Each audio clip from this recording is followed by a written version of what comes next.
자, 오늘 7강 중에서 모세에게 하나님께서 복음을 전하셔서 우리가 잘 아는 것처럼 출애굽기 3장 14절에 자기 자신을 계시함으로 바로 아브라함의 하나님, 이삭의 하나님, 아브라함에게도 자기 자신을 계시하신 하나님께서, 영광의 하나님께서 나타나신 것처럼 모세에게도 나타나셔서 바로 아브라함, 이삭, 야곱의 하나님임을 밝히시고, 나는 특별히 스스로 있는 자라는 하나님이 초월하여 계신 그 분이심을, 언약에 얼마나 신실하신 분인가를 이렇게 증거하심으로 출애굽기가 시작됩니다.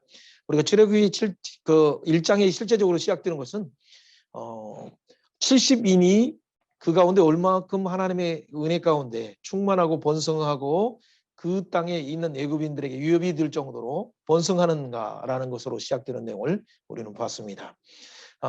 그것은 이미 46장에서 하나님께서 야곱을 이미 변화시킨 야곱을 통해서 브엘세바에서 하나님 앞에 애비하고 떠나기 전에 하나님께서 내가 너에게 애굽에 가는 대로 함께 가겠다. 그리고 요셉을 통해서 너를 임종하겠다. 그리고 또 그들이 돌아올 때 내가 함께 하겠다라는 그 약속을 하신 하나님께서 그 뒤에 46장 뒷부분에 보면 70인이 함께 들어갔다는 표현들을 우리는 기억하고 이렇게 가면 되겠습니다. 그렇다면 출애굽기 내용의 큰 부분에서 구속사의 맥은 어떤 맥 가운데 있는가라는 부분에서 큰 틀로 본다면 우리가 잘 아는 것처럼 물론 6장 6절에 속량이라는 가을이라는 단어에도 있고 또 6월절 12장의 6월절과 19장에서 나타나는 이 시내산 언약 속에서 24장 8절에 있는 언약의 피로 세운 부분에 또 성막 가운데 성막이 상징하는 부분이 무엇인가, 이 속에 담겨진 이 메시아의 복음이 무엇인가라는 큰 틀에서 우리가 출애굽기는 이렇게 보면 되겠습니다. 그중에 우리가 먼저 시작할 것은 구약이 야곱이 장차 오시는 예수 그리스도를 바라보고 베델에서 하나님을 만나는 순간 그가 변하기 시작해서 또 20년 뒤에 그가 야복강에서 하나님과 씨름할 때 야곱이 이스라엘로 변화된 것처럼 환도표가, 자기 중심의 환도표가 깨트려지는 순간 정말 분일의 하나님을 만났죠. 이렇게 변화되는 것처럼 신약에서도 야곱 같은 우리가 영적인 이스라엘로 예수 그리스도를 바라볼 때 그가 우리를 위해서 십자가에 죽으시고 또 우리를 위해서 부활하신 그 사실을 믿는 순간 우리가 그 안에서 유대인이든 이방인이든 함께 지어져가는 교회가 된다는 것이 참 중요한 내용입니다. 이것이 에베소서 2장 14절부터 22절까지죠. 중간에 막힌 담을 허심으로 유대인과 이방인이 하나가 되게 하셔서 성령이 기뻐하시는 하나님의 전으로 함께 지어져 가느니라 라는 말씀을 우리가 생각하면 되겠죠. 이것은 이미 갈라디아에서도 말씀하신 것처럼 아브라함의 복이 이방인에게도 미치게 하고 또 우리로 약속된 성령의 약속을 함께 받는 자로 참여하게 된다는 것을 우리는 또 확인할 수 있습니다. 자, 그렇다면 큰 틀에서 한 그림을 본다면 230에서 나온 그림처럼 하나님께서 복음을 통해서 구약에서 특별히 족장 시대 때 아브라함 한 사람을 통해서 그에게 복음을 계시하시고 그리고 그들을 통해서 열방을 축복하는 하나님의 그 프로젝트가 어떻게 진행됐냐면 우리가 잘 아는 것처럼 이런 그림을 알 수 있죠. 한 사람을 통해서 12지파를 만들고 12지파를 통해 70장로와 같은 인물들을 만들어서 세상에 파견하는 형태죠. 그리고 그들을 이제는 430년이 찾아 약속한 시간에 때가 차니까 하나님의 그들의 언약을 기억하고 아브라함의 언약을 기억하사 그들을 출애굽 전에서 모세를 예비하시고 또 하나님께서 모세에게 계시하심으로 복음을 주심으로 그 입에 하나님의 말씀을 가지고 바로 앞에 서도록 하는 것. 그리고 열재앙이 있지만 우리가 잘 아는 출애굽기 11장 1절이 말한 것처럼 이 열재앙이 모두 한 가지에 집중되어 있어요. 한 가지 재앙이 뭡니까? 유월절. 장차 오시는 여자의 옷으로 오셔서 우리를 위해서 가죽 옷을 입혀주셔서 희생을 통해서 우리를 새 생명을 살리게 하시는 그 계시된 복음이 출애굽기 12장에 자세하게 이제 표현되는 것이죠. 그래서 문설주에 유월절 양의 피를 바를 때 그 피를 바른 곳은 패소부어에서 심판이 하나님의 진노가 임하지 않는 것을 우리는 봅니다. 자, 이 구도를 하나님께서 이 가운데 6장 6절처럼 속량하셔서 다시 그들을 광야에 시내산에 모이게 하시고 말씀으로 먹이시고 그리고 성막을 계시하시는 내용들을 우리가 이렇게 보면 됩니다. 이것이 숫자가 벌써 200만, 250만 정도의 대군이 하나님의 군대로 무장되는 것. 그래서 제사장 나라 되고 하나님의 백성이 되는 이 내용들을 우리가 출애굽기 19장 5절 6절에서 만날 수 있습니다. 그렇다면 이 말을 간단히 정리한다면 구약 자체는 한마디로 이렇게 표현할 수 있습니다. 노예에서 출애굽시켜서 제사장 나라로 변화시키는 이 그림, 이 이미지가 이 예수 그리스도를 통해서 제사장 나라로 변화시키는 이미지가 신약에서는 주의 노예에서 우리를 해방시켜서 왕 같은 제사장으로, 우리가 잘 아는 베드로전서 2장 9절처럼 왕 같은 제사장으로 변화시켜서 성취되는 거. 그래서 결국 아브라함의 복이 이방인에게 미칠 뿐만 아니라 이 가운데 영적 이스라엘든 주님의 교회, 유대인이든 이방인이든 예수 그리스도를 바라보면서 그 지체가 된 교회에게 상속자가 되고 함께 지체가 되고 함께 지체일 뿐만 아니라 성령의 약속을 받는 자로서 이 복음의 비밀을 증거하는 교회로서 이루어지게 되는 것을 우리는 봅니다. 이 큰 그림이 조금 여러분 그 머릿속에 이렇게 생각을 하시면서 성령께 의지하면 놀라운 은혜로 열어주시리라 생각합니다. 자, 그러면 출애굽이라는 단어 하나만 가지고도 충분히 구속이 표현되는데 왜 독수리 프로젝트라 표현하는가? 족장 실 때는 족장 프로젝트를 통해서 열방을 축복하시는 하나님께서 오늘 출애굽에서는 특별히 독수리 날개로 그들을 업어서 인도하였다라는 출애굽기 19장 4절의 말씀을 기억하면서 독수리 날개로 인도하신 하나님께서 나중에 시내산 언약을 하시고 그리고 40년이 지난 후에 모압 언약 때 모압 언약에 했을 때 32장의 10절, 11절, 12절에 나오는 표현에 또 독수리 독수리 어미가 새끼들을 이스라엘 군대들을 너불거리면서 날갯짓하게 하시면서 하나님의 뜻을 향해서 가나안 땅을 향해서 독수리처럼 날아갈 수 있도록 그렇게 비상하도록 하는 그 프로젝트가 무엇인가라는 의미에서 출애굽은 독수리 프로젝트로 우리가 이렇게 잡았습니다. 그럴 때 여호와를 앙망하는 자들이 이사야 40장에 있는 것처럼 독수리처럼 날아갈 뿐만 아니라 계시록 영적인 의미에서 계시록 12장에 보면 교회가 독수리 날개 아래 보호를 받는 모습들이 구속사의 연속선상에서 구속사의 큰 맥이 이루어지는 것이에요. 그 교회가 날개 아래 독수리 날개 아래 보호를 받는 그 교회가 나중에 보면 영원한 말씀을 가졌더라.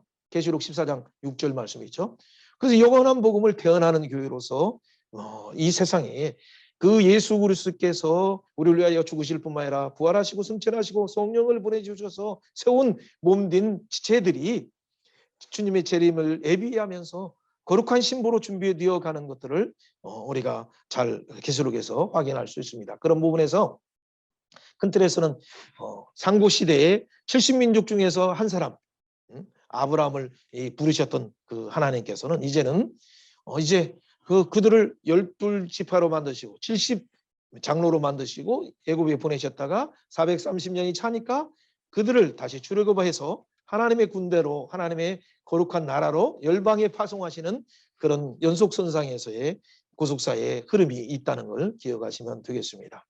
자, 이 부분은 어쨌든 우리가 좀 더 뒤에서 확인할 수 있으니까 이 아름다운 프로젝트를 위해서 하나님께서 모세를 갈상자에서 보호하셨고 그 가운데 특별히 바로의 딸의 공주의 양육을 받으며 그의 아들로서 입양될 수 있도록 축복하셨고 보호하셨다가 40년이 참에 그가 광야로 도피하는 그런 과정에 하나님께서 떨기나무 가운데 불꽃 가운데서 계시하심으로 복음을 주심으로 그를 통해서 바로 앞에 스도록 하는 그 하나님의 프로젝트를 진행하시는 것이죠. 자, 이 큰 그림을 여러분 생각하신다면 이것은 모든 중심이 뭐냐면 하나님께서 시대마다 하나님의 구원을 이루기 위해서 많은 백성들을 주께 돌아오게 하기 위해서 이 놀라운 하나님 안에 있는 정말 임마누엘 하신 하나님 안에서 은혜와 영광 속에서 안식을 회복하기 위해서 하나님 자신이 직접 찾아가셔서 계시하시는 내용임을 우리는 구약 속에서도 알 수 있어요. 자, 그렇다면 이것이 3101이라는 그 복음의 관점에서 한번 읽어보면 앞에 있는 3은 출애굽 시대의 광야 시대를 말하고 있어요. 그 다음에 나오는 1은 출애굽 시대의 바로 출애굽기를 말하고 있죠. 이 그림을 한번 이렇게 본다면 전체 핵심이 6월절 사건이 이 구속의 사건의 분기점이에요. 이를 통해서 60만 대군뿐만 아니라 유대인 말고도 이방인의 여러 잡족들이 있었지만 그 잡족들도 6월절 메시아를 바라본 자들은 그 출애굽의 역사에 함께 참여하게 되었다는 사실이 참 중요해요. 그래서 혈통으로 나온 유대인이 유대인이 아니라 그들에게 여자의 후손으로 오시는 그 메시아 언약을 믿는 자, 그가 자신의 희생을 통해서 가죽옷을 지어 입히신 그 메시아 언약을 믿는 자, 그 메시아를 바라보면서 예배하는 자, 그 메시아 언약을 바라보면서 모리아 산에서 또 장차 오시는 갈보리 산에서 십자가로 우리를 위해서 희생하시는 그 메시아를 바라보는 자들이에요. 그 혈통상뿐만 아니라 그 믿음으로 바라본 잡족들까지도, 이방인들까지도 다민족을 구원하셨다는 사실을 우리가 나중에 확인할 수 있습니다. 그래서 세상 속에서 불러내오셔서 에클레시아 하시고 교회로 삼으셨죠. 그게 참 이스라엘로 삼으셨다는 그런 내용이죠. 자, 이런 내용 가운데 12장이 분기점이 되어서 그때 하나님께서 유월절을 지키게 하고 7일 동안에 유월절을 지키고 나서 전투 준비하듯이 급히 나오게 되죠. 그리고 13장에서 구름 기둥, 불기둥으로 인도하셔서 시내산에 오기까지 18장까지는 우리가 잘 아는 것처럼 그가 성령님의 인도하심을 따라서 불기둥 따라서 가는 거예요. 그 14장 앞에 홍해 앞에 섰을 때 하나님의 큰 구원을 보라라고 선언하는 걸 우리는 알게 돼요. 하나님의 큰 구원을 본 자들은 홍해 속에서 구원하심에 대해서 15장에서 미리암의 노래, 모세의 노래를 부르면서 찬양하는 내용이 바로 그런 내용이에요. 그리고 그들은 어떻게 돼요? 15장에서 미리암 노래, 모세의 노래를 부르다가 16장에서 하늘의 만나를 먹고 사람이 떡으로만 사는 것이 아니라 하나님 말씀으로 사는 것을 배우고 또 생수의 강을 마시면서 그렇게 그들은 훈련을 받았어요. 17장에 그래서 그 바로 메시아 언약을 바라보면서 아말렉의 공격 가운데 여호와니시 승리하게 된 것을 우리 참고적으로 생각하시면서, 그리고 18장에서 이드로가 나타났을 때 59장, 109장, 1000부장의 제도를 통해서 그들을 최소한의 하나님의 군대로 일반적인 측면에서의 행정 제도를 바꾸는 것을 봅니다. 그리고 3월에 시내산에 19장부터 24장까지 바로 시내산 언약 가운데 그들을 부르시는 것을 알 수 있죠. 그 뒤에 나오는 사건은 잘 아는 것처럼 25장에 하나님께서 성막을 하늘의 식양대로 계시해 주셨어요. 그대로 만드는 와중 가운데 나중에 무슨 문제가 생깁니까? 금송아지를 만들어서 모세가 내려오지 않으니까 금송아지를 만드는 사건을 통해서 또 모세가 장차 오시는 메시아를 바라보며 중보자 역할을 감당할 때 하나님의 진노가 그쳤고 다시 언약을 갱신하고 두 번째 돌판을 새기게 하시고, 그러고 나서 성막을 결산하고 여호와 영광이 가득 찼을 때 성막에 하나님의 불이 임하는 걸 봅니다. 이게 출애굽기 내용이에요. 자, 이 내용들을 우리가 한 6가지 내용 중에서 이렇게 간단히 잡는다면 7가지 잡아도 돼요. 그러나 큰 틀에서 첫 번째 하나님이 구속을 위해서 모세를 준비하시는 내용, 그렇죠? 우리가 잘 알죠. 거기서 핵심 단어는 3장 14절 하나님이 자기 자신을 계시하신 거, 6장 6절에 나오는 속량이라는 가을이라는 단어를 기억하시면 됩니다. 자, 그 다음에 설명합니다. 우선 간단하게 여러분 기초 단계 정도는 지난번에 기초 단계에서 출애굽을 봤을 때 몇 가지 잘생겼다라는 어떤 표현들만 보고 또 속량이라는 단어는 보고 11장에 6월절 한 가지 재앙에 대한 거 나오고 12장에서 6월절 잠깐 나왔는데 지금은 이제 중급 단계이기 때문에 전체 출애굽기를 한 그림으로 보는 훈련을 먼저 하는 게 중요해요. 구속사의 큰 그림으로, 구속사의 몇 개의 큰 그림이 뭔가. 자, 그것이 첫 번째 1장에서 6장까지의 모세를 준비하신 내용이고, 두 번째는 6월절의 실제적인 사건 이전에 열 재앙을 통해서 열 재앙이 6월절 사건에 집중되고 있다는 거. 그렇죠? 바로 예수 그리스도 메시아 언약을 바라본 자에게는 놀라운 광명과 은혜가 있고, 그러나 그걸 바라보지 않는 자들은 진노와 심판 아래에 있다는 두 진영이 나눠주는 것을 우리가 주목하면 돼요. 자, 그리고 약속대로 430년 후에 그들은 출애굽하게 되죠. 세 번째 사건은 그 뒤에 이제는 예수 그리스도를 바라보는 것뿐만 아니라 성령의 인도하심을 따라서 그들이 훈련받는 하나님의 군대임을 알 수가 있어요. 그래서 성령의 인도하심을 따라서 불과 구름 기둥 따라서 홍해를 건너고, 그리고 하늘의 만나를 먹는 훈련, 그렇죠? 하늘의 생수를 마시는 훈련. 그리고 예수의 이름을 의지해서, 하나님의 이름을 의지해서 영적인 전투를 하는 아말렉과 싸우면서 영적으로 그들을 도말하는 그런 훈련을 하는 것이 광야 시내산에 오기 전 단계 13장에서 18장의 구도입니다. 이것이 바로 세 번째 내용이죠. 네 번째는 이게 아주 특수한 내용인데, 네 번째 내용은 출애굽기 19장부터 40장까지, 또 레위기에서 1장부터 27장까지, 민수기부터 1장에서 10장까지, 10장 10절까지가 시내산 안에서 1년 동안에 이루어진 사실, 이걸 알면 모세오경이 너무 쉬워지는 거예요. 한번 제 손을 한번 보세요. 모세오경이 딱 있는데, 이 오경, 모세오경을 한눈에 딱 잡는 것은 뭐냐면 시내산에서 잡으면 돼요. 시내산에서 뭡니까? 창세기는 뭐냐? 이렇게 출애굽 인도하실 때 하나님이 그들을 구원하신 이유가 그들의 조상 아브라함의 하나님, 이삭의 하나님, 그렇죠? 야곱의 하나님, 바로 이스라엘의 하나님의 언약을 기억해서 430년 후에 4대 만에 구원하신다는 그 약속을 가지고 한 내용이 창세기예요. 그러면 출애굽기는 뭐나? 이게 시내산에서 일이에요. 그리고 그 다음에 레위기도 바로 중심에 있는 내용이 시내산에서 일이에요. 민수기 10장까지가 시내산에. 그러면 모세오경을 시내산만 잘 잡으면, 시내산 언약만 잘 보면 모세오경이 너무 쉬워지는 거예요. 성령님께서 우리의 눈을 열어주시면, 야, 이것은 너무 어려운 말씀이 아니라 우리 마음에 있고 내 입에 있다는 것을 알게 돼요. 자, 그런 의미에서 한번 이렇게 우리가 먼저 선언해 봅시다. 모세오경 너무 쉽다. 주님께서 눈을 열어주시니 너무 쉽다. 그렇죠? 오경. 자, 창세기, 출애굽기. 자, 출애굽기 19장부터 시내산 이렇게 하시면 돼요. 시내산에서 뭐가 나옵니까? 레위기도 시내산, 민수기 10장까지 시내산. 이것만 여러분 정확하게 잡으시는 순간 모세오경이 그때부터 보세요. 너무나 쉬워요, 생각보다. 자, 이걸 분명히 잡으면 그 다음에 그러면 시내산에서 어떤 일을 했느냐라는 네 번째 부분. 시내산 19장에서 24장까지 언약을 할 때 우리가 십계명만 20장만 생각하지 말고 19장에서 제사장 나라이다 라는 헌법 전문처럼 선언이 있어요. 그리고 너희는 거룩한 나라다, 거룩한 하나님 나라, 하나님 백성이다라는 그 선언, 그 중요해요.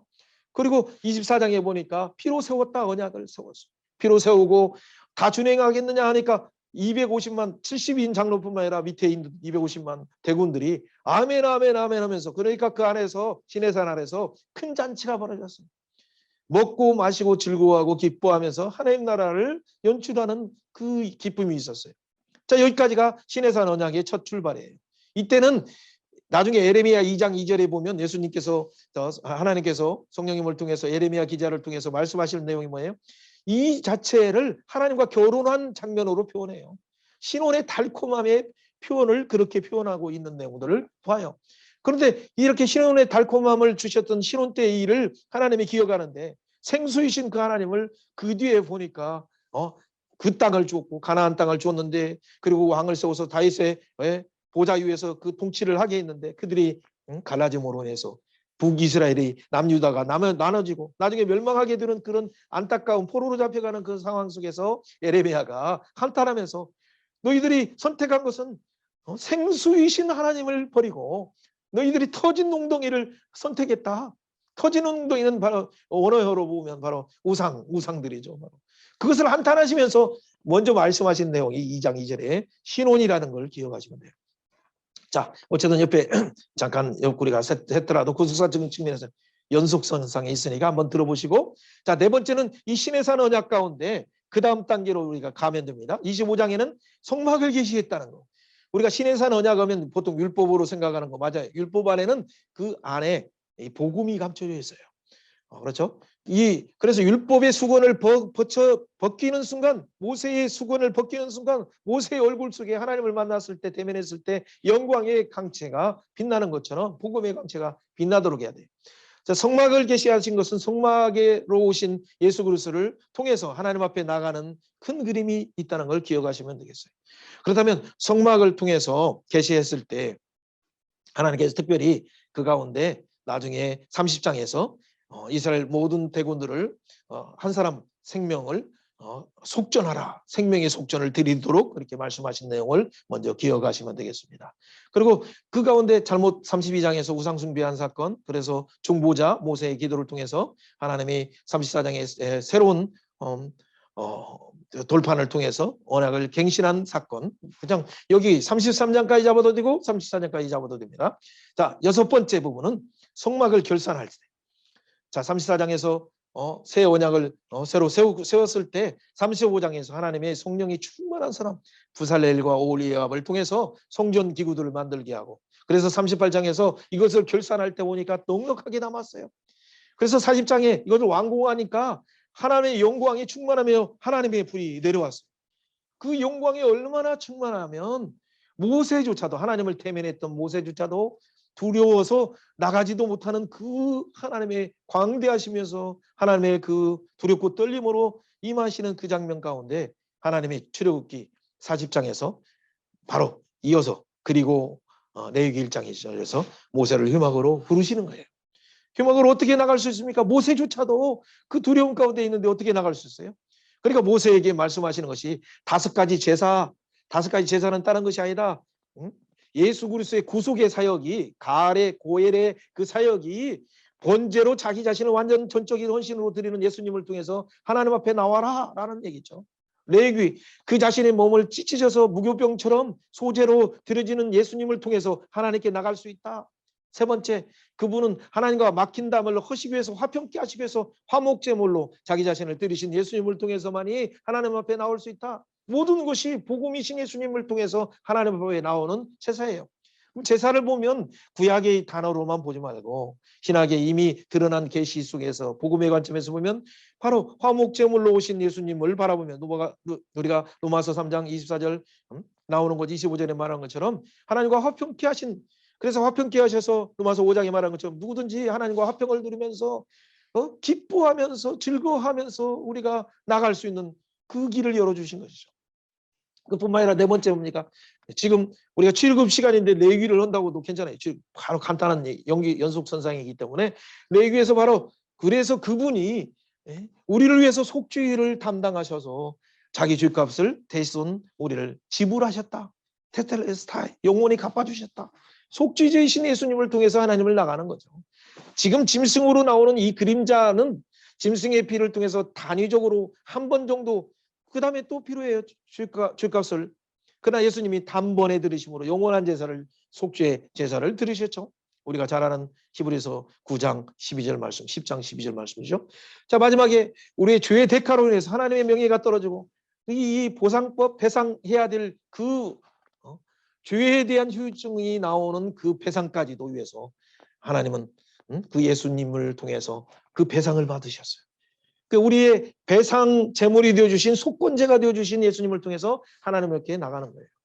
자, 이걸 우리가 기억한다면 레위기 말씀도 어려운 것이 아니죠. 자, 이 큰 그림을 먼저 기억하고 하나님의 영광이 충만한 것을 40장까지 생각하고 레위기 1장에서 우리가 7장까지 내용까지 잠깐 봤는데 괜찮습니다. 자, 한번 선언해 봅시다. 저와 따라서 한번 해봅시다. 출애굽기 40장 출애굽 독수리 프로젝트. 첫 번째, 하나님께서 모세를 준비하시고 모세에게 아브라함의 언약을 기억하사 자기를 계시하셨다. 그리고 속량하실 것을 약속하셨다. 그렇죠? 자, 두 번째, 유월절, 12장의 유월절 사건. 그 이전에 열째 양은 유월절 어린 양에게 집중된다. 자, 한번 선언해 보세요. 자, 7장부터 12장의 열째 양은 마지막 재앙인 유월절 어린 양 사건에 집중된다. 자, 그러면 됐어요. 그래서 430년 이후에 유월절을 통해서 그들이 출애굽하게 된 거죠. 세 번째, 자, 하나님께서 성령의 인도하심을 상징하는 불기둥, 구름기둥으로 인도하셨고 홍해 가운데 세례받게 하셨고 16장에서 만나를 먹게 하시고 17장에서 메시아를 바라봄으로 요한이시 승리하게 하셨다.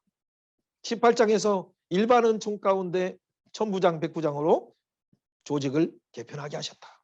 자, 그 정도까지 하면 13장부터 18장까지 부분을 우리가 세 번째 본 거죠. 자, 네 번째 한번 같이 따라서 해봅시다. 19장에서 24장까지 신의 산 언약은 피로 세운 언약이다. 이 정도 선언하면 돼요. 왕 같은 나라, 제사장 나라로 삼으신 것은 피로 세운 언약으로 삼았다. 자, 이렇게 선언하시면 되겠습니다. 자, 다섯 번째, 성막을 계시하셔서 그리스도를 통해서 하나님 앞에 나가도록 인도하셨음에도 우상 숭배로 그들은 멸망받을 수밖에 없었다.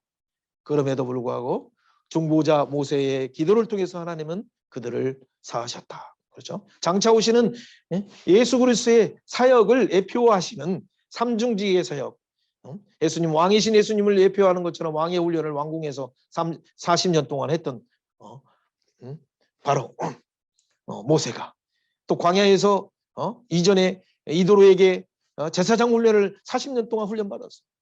그리고 하나님이 또 직접 계시하셔서 이제 선지자 학교, 광야 학교에서 말씀을 먹는 훈련, 성령의 인도함받는 훈련을 통해서 지금 하나님께서 성막을 또 계시하고 계시는 거예요. 그래서 그 가운데 중보기도를 통해서 이 아름다운 일들을 감당하게 되죠. 다 여섯 번째, 25장에 성막을 계시하시고 성막을 25장 끝났죠. 35장에서 34장에서 성령의 충만한 두 사람을 통해서 성전 기구를 만들고, 그렇죠? 성막을 38장에서 결산하고 40장에서 왕궁 들 때 여호와의 영광이 충만하고 그곳에 하나님의 불이 임하였다. 그렇죠? 자, 이 정도만 하면 출애굽기 40장을 잘 알 수 있어요. 또 구체적으로 들어가는 방법들을 우리가 나중에 좀 더 보도록 합니다. 그래서 이 진짜 200만이 제사장 나라가 되고 제사장 왕 같은 제사장 나라로서 어떻게 살아갈 것인가를 하나님이 말씀으로 먹여주시는 내용들을 봅니다. 자, 그렇다면 자세히 본다면 이런 식으로 보면 돼요.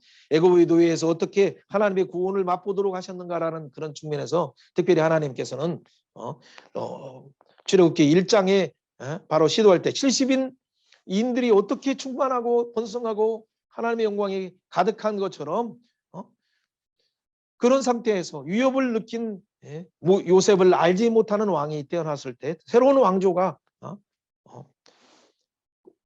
이스라엘들을 어떻게 하면 제거할 것인가라는 그런 측면에서 남자아이들을 다 죽이는 그런 가운데 언약의 메시아가 계승되지 못하도록 사단은 그들을 알지 못하는, 이전에 요셉을 통해서 하신 하나님의 큰 구원을 알지 못하는 자를 통해서 그렇게 방해하는 작업을 먼저 우리가 생각하시면 되겠죠. 그 가운데 자, 여러 내용들이 있지만 그들이 탄식하고 부르짖을 때 언약을 기억하사 아브라함의 언약을, 이삭의 언약, 야곱의 언약을 들으시고 그들을 신원하셔서 내려가셔서 하나님께서 그 가운데 모세를 준비하시는 내용을 우리는 기억하게 하면 됩니다. 모세가 태어났을 때 힘이 좋았더라 하는 창세기 말씀처럼 잘생겼다라는 표현, 그리고 구원자를 하나님께서 예비하셨고 그를 통해서 다시 이른 백성들을 돌이키는 출애굽하게 하셔서 하나님께 예배하도록 하는 그 재창조의 역사를 다시 시작하시는 내용을 봅니다. 그를 통해서 결국 그것은 영적으로 예언적인 이중의 삼중의 구도 속에서 잃어버린 영혼을 구원하여서 예수 그리스도 통해서 하나님 함께 회복하기 위한 그 하나님의 놀라운 큰 그림이 하나의 모형처럼 이루어지는 내용이죠. 자, 모세는 장차 오시는 메시아의 삼중직을 예표하는 그런 모습에서 왕중왕이시고 큰 대제사장이시고 선지자 중에 선지자이신 예수님을 예표하는 그런 훈련들을 받았다는 걸 우리는 기억하시면서 모세가 그래서 출애굽기 33장에서 중보기도하는 것도 바로 메시아를 예표하는 그 모습이에요. 또 18장 신명기 18장 40년 후에 나와 같은 선지자를 하나님이 장차 메시아를 보내실 것이라는 그 예언을 할 때도 그 장차 오시는 메시아를 바라보면서 이렇게 하셨다는 걸 기억하면 됩니다. 자, 자세한 내용들은 못 나눈다고 하더라도 이 PPT를 기억하시면서 한번 보면 돼요. 특별히 3장에서 하나님께서 스스로 있는 자라라고 하나님께서 자기를 계시하신 이유는 뭐예요? 그분이 얼마나 신실하신가. 하나님께서 아브라함에게 4대 만에 돌아오게 한다는 그 표현. 그러면 아브라함 때부터 한다면 4대가 아니죠. 그런데 하나님이 아브라함에게 말씀하실 때는 뭐예요? 애굽 땅에 출발한 때, 야곱 때부터 22대 야곱, 20대가 아브라함이죠. 21대가 이삭이고 야곱 때부터 시작해서 그 다음 때가 누굽니까? 레위. 그 다음에 2대는 누굽니까? 게르손, 고앗, 무라리 부분이죠. 그리고 3대는 뭐예요? 그 아들 아므람과 더불어 있는 분들. 아므람을 통해서 그 다음에 모세와 아론이 나오고 미리암이 나오죠. 4대 만에 하나님 앞에 약속에 돌아오게 해요. 그런데 여러분 26대인 모세의 이름처럼 하나님께서 3장 16절에 나타나서 나는 여호와다라고 계시하시는 그 여호와 할 때 요드로 시작돼서 이 숫자값이 있어요. 히브리 어의 숫자값을 합치면 그게 뭐예요? 26이에요. 얼마나 신실하신가. 자, 뭐 이런 부분들은 학문적인 영역이기 때문에 그냥 여러분 참고만 하시면 되겠어요. 어쨌든 하나님께서 약속하신 창세기 15장에 목숨 걸고 횃불 언약을 통해서 약속하신 그 언약이 얼마나 신실하게 이루어진다.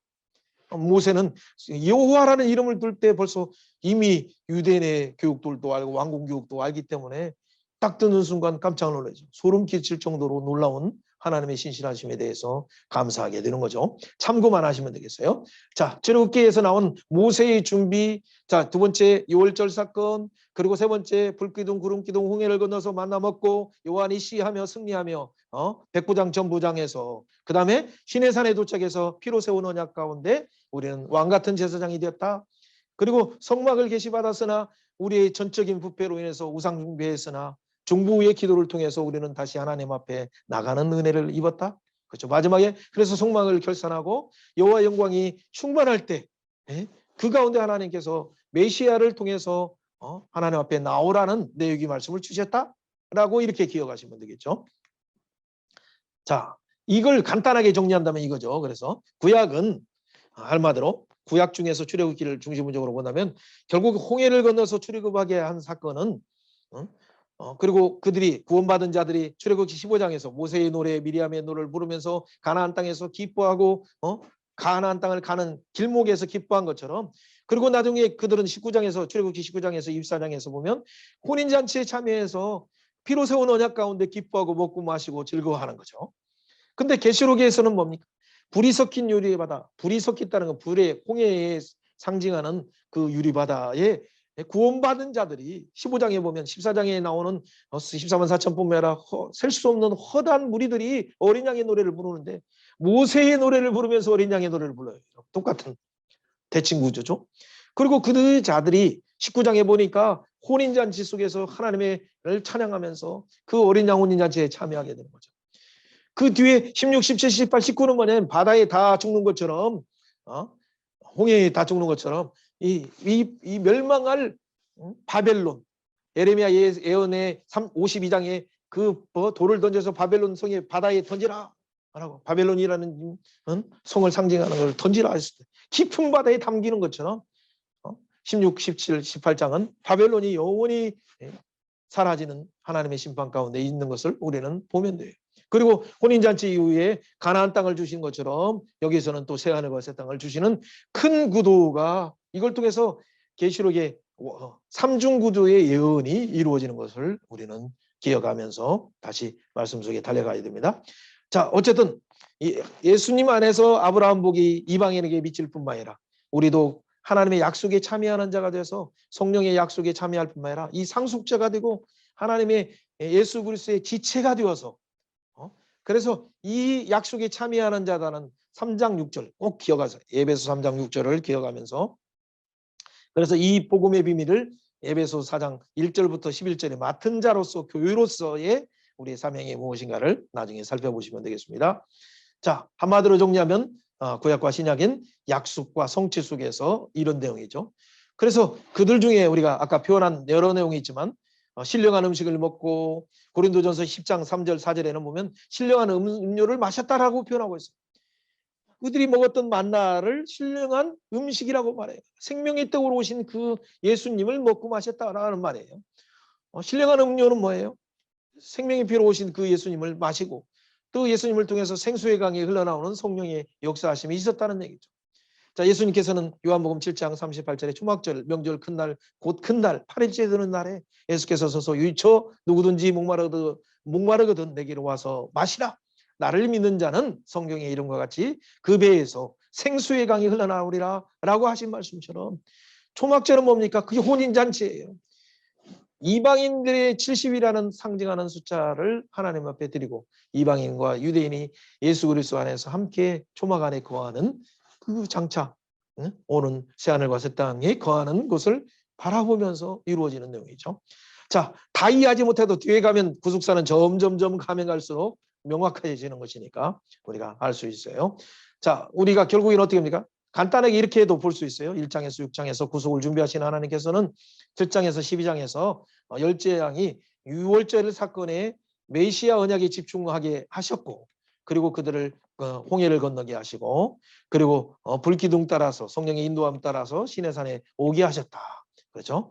그때 시내산에서 언약을 피로 세운 언약을 세웠고, 그리고 성막을 지어서 하나님의 영광 가운데 하나님의 영광 속에 함께 은혜와 진리가 충만한 이 요한복음 1장 14절이 이루어지는 장면이 바로 이 내용이었죠. 자, 이 그림으로 이렇게 보시면 됩니다. 자, 숨 막히는 정도로 좀 빠르게 했습니까? 이 정도만 해도 우리가 출애굽기 정도는 충분히 할 수 있는데 조금 더 이렇게 보도록 합니다. 그러면 출애굽기에 하나님께서 자기를 계시했다는 3장 14절에 복음을 증거했다는 것은 우리가 알 수 있는데, 이 복음을 받았을 때 모세는 어떻게 변화됩니까?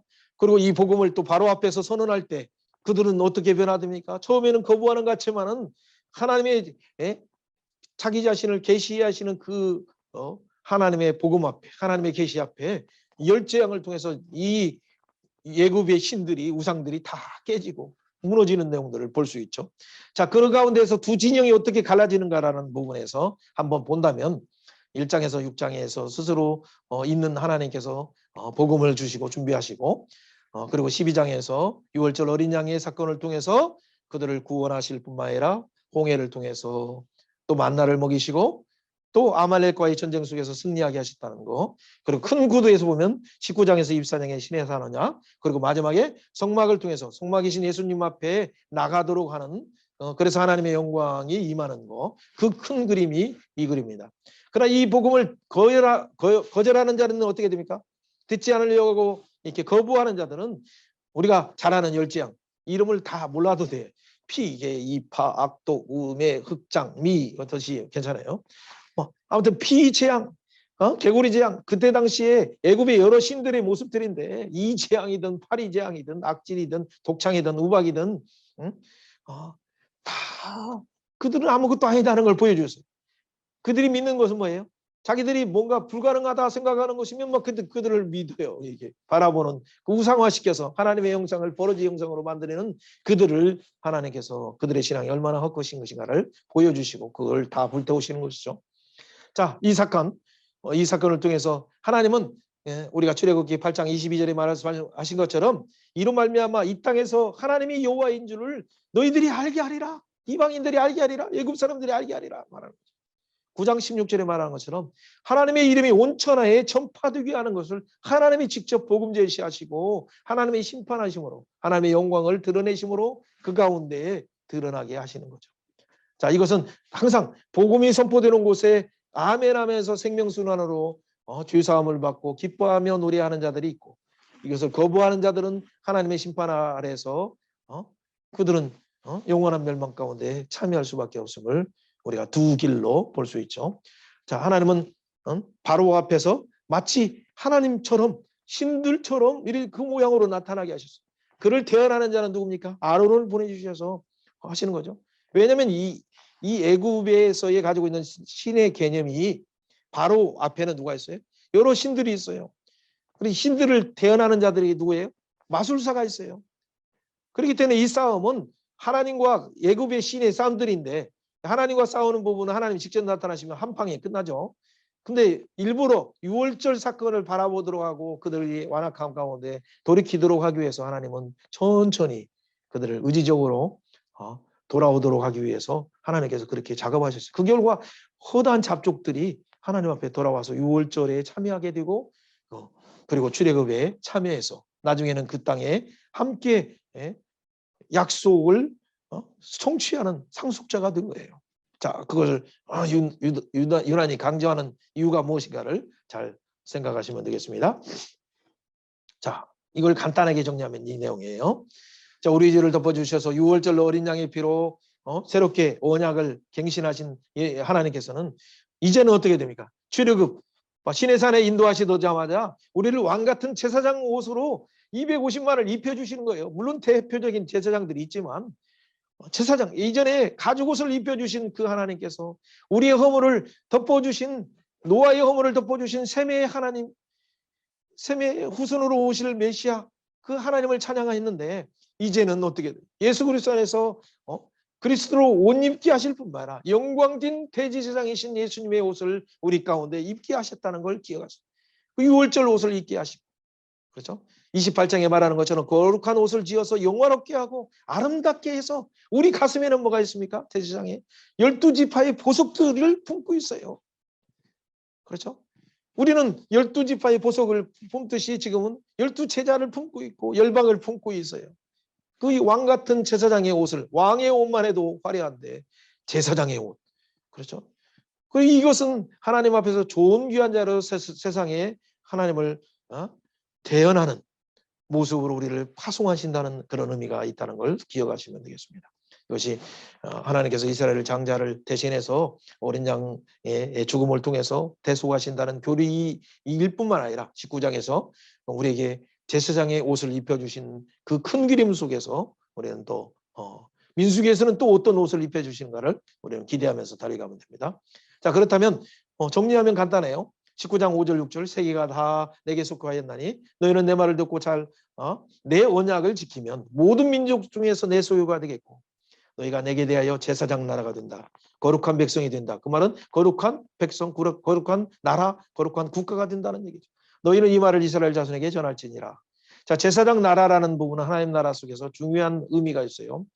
여러분, 아브라함이 한 자녀를 드리는 순간 이미 메시아를 바라보고, 그리고 그의 후손 속에서 이스라엘, 야곱 이변에서 이스라엘이 나오고, 그의 후손을 통해서 모세를 통해서 영적 이스라엘들이 새롭게 출애굽되는 그 그림이 나중에 가나안 땅에서 8장에서 여호수아 8장에 보면 세겜에서 그리심산 에발산에서 축복과 저주를 선포하면서 우리를 위해서 그 저주 받으신 그 단을 쌓고 선언하는 그 내용들을 보면서 그 실체이신 예수님이 십자가에서 우리를 위해서 벌과 심판과 저주를 받으시고 또 사망 권세를 깨뜨리시고 부활하셔서 우리를 주님의 몸된 지체의 교회로 삼아주신 것이 얼마나 은혜의 사건인가를 기억하면서 우리는 하나님의 소유, 또 제사장 나라가 되게 하셨고 하나님의 백성이라는 거, 하나님 나라를 회복하는 그 놀라운 구속의 목적이 이루어져서 우리를 왕같은 제사장으로 삼았다는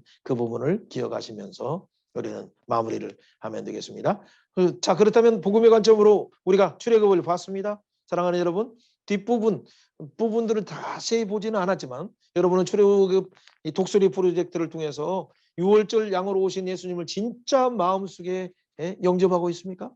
그렇다면 예굽의 우상들을 깨트리듯이 가나안의 우상을 깨트리듯이 레위기 18장 2절을 보면 예굽의 신들도 섬기지 말고 가나안 땅에 있는 선진들도 섬기지 말고 우주를 창조하신 하나님만을 섬기도록 결단시킨 것처럼 여러분 가운데 아직 혹시 버리지 못하고 있는 우상 숭배가 무엇인가? 탐심은 우상 숭배라고 있는데 아직 가운데 자기 중심의 부분이 있다면 우리가 이제는 깨트려버리고 또 올해 12월 가기 전에 정말 메시아 중심으로 신앙생활을 어떻게 내년 2022년을 어떻게 주님과 동행하면서 성령님과 동행하면서 살아갈 것인지 여러분이 잘 계획을 세우는 시간이 되길 바랍니다. 그러면 진짜 여러분이 독수리 새끼와 같은 지금이지만은 성령께서 기름 부어주시고 독수리가 날개치면서 솟구치면서 하나님이 허락하시는 가나안 땅을 정복할 뿐만 아니라 열방을 향해서 복음을 증거하는 하나님의 위대한 사역자로 귀하게 쓰시리라 생각합니다. 옆에 사람 축복합시다. 당신은 열방을 향한 제사장 나라로서 독수리처럼 비상할 것입니다. 말씀과 성령의 날개로 날자. 아멘. 날자.